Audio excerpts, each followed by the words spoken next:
Hello everyone, so thanks for that awesome introduction. And well, I'm here to talk about robot missions, which is my initiative that I started as a venture, as a business, and also just as a really long vision and something that I want to have make an impact in the world.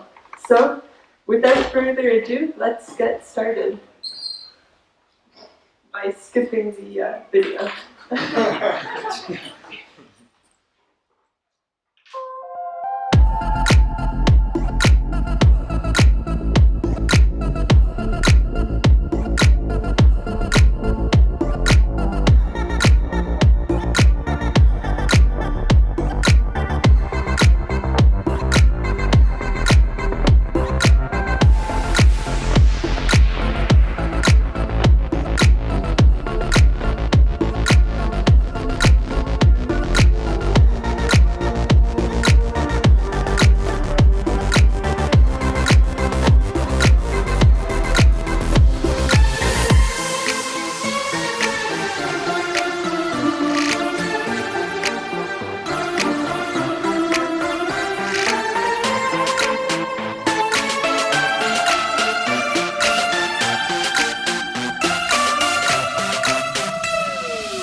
So, this gives you a little overview of what robot missions is all about.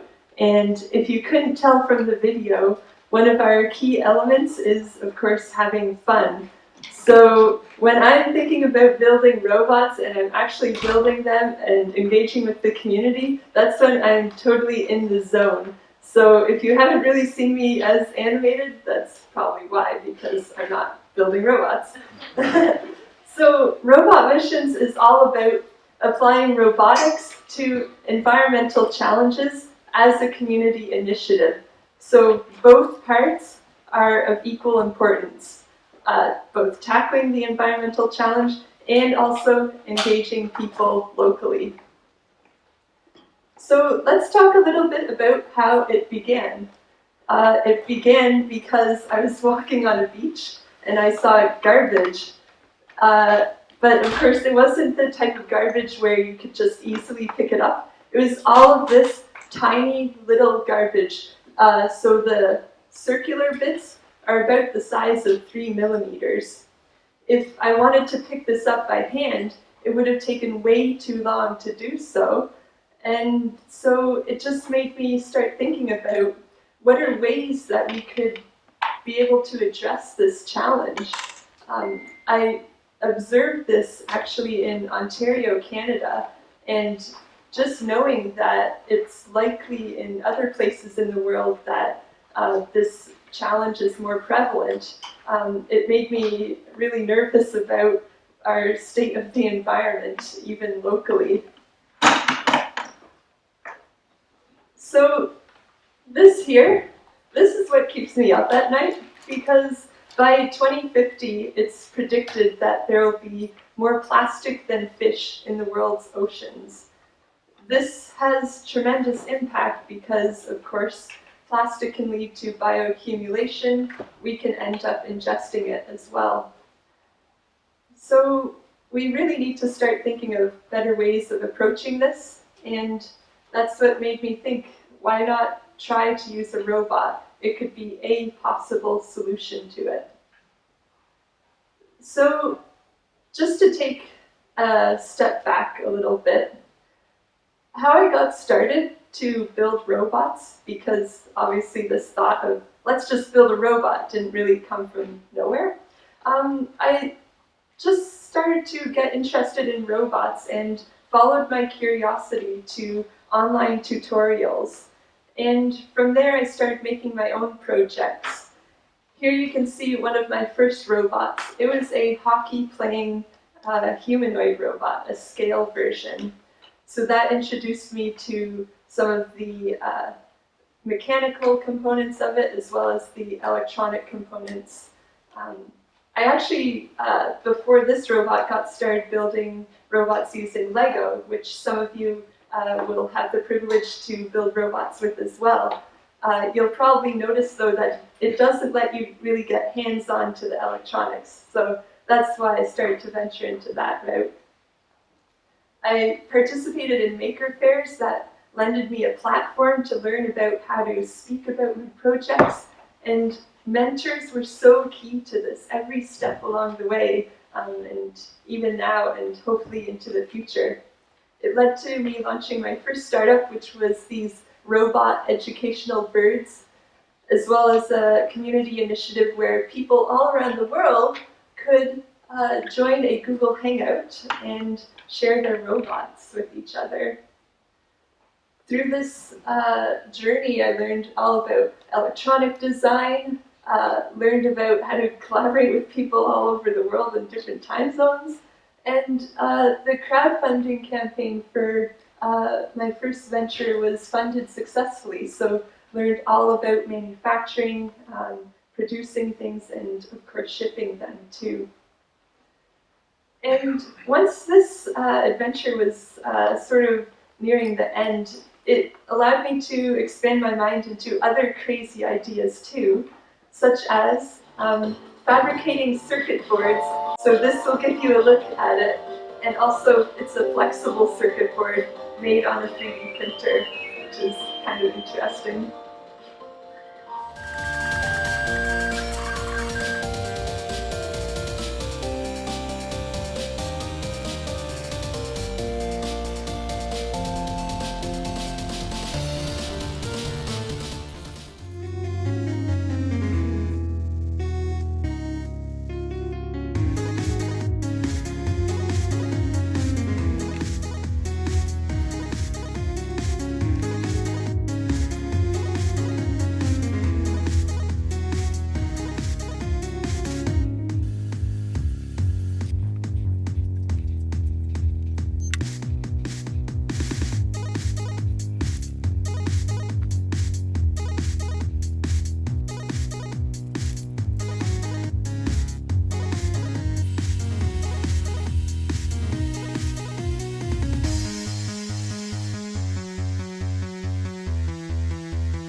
since making flexible circuit boards, mixing all the chemicals together was possible, I started thinking, well, what else could be possible? Could we start to perhaps think about swarm robotics that would unfold from a CubeSat structure?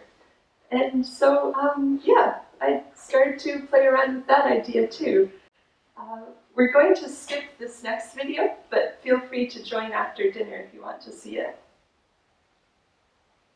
So, after that journey of trying to make an unfolding CubeSat robot, it definitely leaned into building robot missions, which is the initiative to use robots for picking up shoreline pollution. It was a spin-off from a social innovation fellowship in Toronto, and what you'll see next is a lot of the winning portions of it. But what you don't see behind that is a lot of the failure, well, not failures, but learning experiences that may not have turned out the way that you initially hoped to. So that, as well as a lot of stakeholders, sponsors, and partnership meetings that have gone into making this to where it is now. So with that, I will bring you along the evolution of Bowie. You can see iterative prototyping in action. Alright, so it starts off with the unfolding CubeSat concept, a little bit more development, some more. Oh, and now suddenly it has larger wheels. Okay, now it has a shovel in front of it. That sort of looks familiar. Oh, now the part in the middle stayed the same. Now it has more wheels and a base. Okay, the part in the middle is the same. Now it has larger wheels and a sensor probe on it. Now it has an arm and different types of wheels. Oh, now it has a scoop again, or a claw. Different type of wheels, still stuck in the sand. Oh, this one didn't really work out. Okay, but we took the good parts of that design and fixed it. Now it has more of a base to it and even a flag. Now it has a better arm and in the back a more decent power supply. Now it's starting to look a bit more professional. The power supply is enclosed and it has a better arm. This was an experiment that didn't really work out.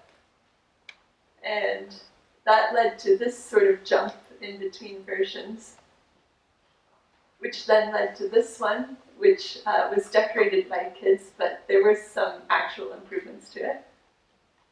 And then now we sort of start to see where it starts to take its more finished form here. And now there's two of them, because since it's entirely 3D printed, someone was able to replicate this robot. And there's now another one. And the robot has grown so much that it's like sort of a little bit bigger than I am, which is kind of interesting. And of course, what you don't see in this photo, the finished one, is all of the intelligence that was added along the way too.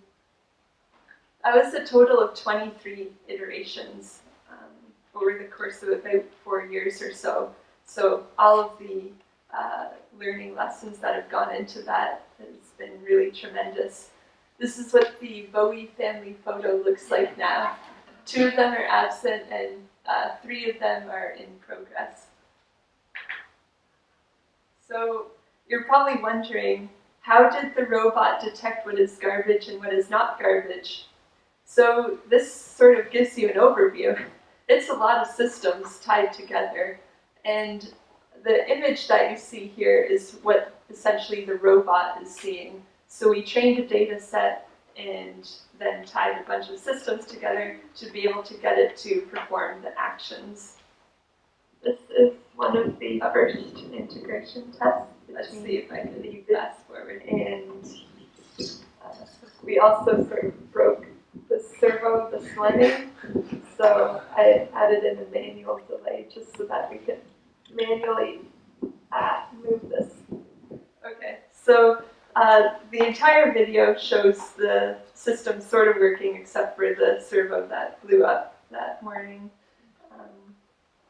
This is what we accomplished last year. We weren't exactly focused on collecting a lot of garbage last year because we wanted to get the autonomous navigation down.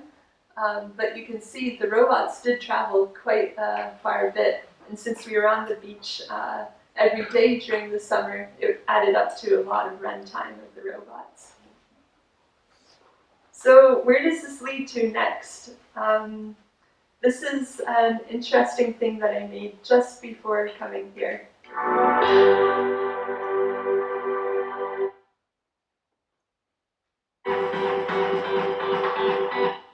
Oops. Well, surprise, it's a big wheel. The video shows a really cool process of it building up on the printer. But what's interesting about this really big wheel is that it is made on a large format 3D printer using multi-material. It's about the size of Curiosity's wheel, 5.5 days of printing, so it really makes you think about how we can make different types of robot designs in the future using additive manufacturing. What's it made of? This one was made out of thermoplastic polyurethane in the blue and just regular PLA in the purple. So the blue is flexible. So what's up for the future? Hopefully make the mapping for the robot better in space applications. We recently announced some funding from Amazon Web Services. So that will carry us through for 3 years, to which point we either want to see if the approach of swarm robotics will work best for this challenge, or if we would need a really large robot. So this is actually tremendously exciting because we'll be able to use cloud intelligence combined with 5G on our robots. Yeah, I can't wait to riff ideas with people afterwards all about this. And I get asked a lot, what's my favorite robot? And it's always the next one. So here's a teaser. Come to Startup Weekend to see what the next robot will be. Thanks so much for listening. There probably isn't enough time for questions, but I really hope that this inspired you. Will we have the expert table tomorrow? I really hope that this inspired you to even consider robotics, to make it not look as daunting as it seems. Even though there's a lot of systems involved, it's honestly a lot of iteration too. So you can start from something simple and then progressively make it better over time. So thanks so much.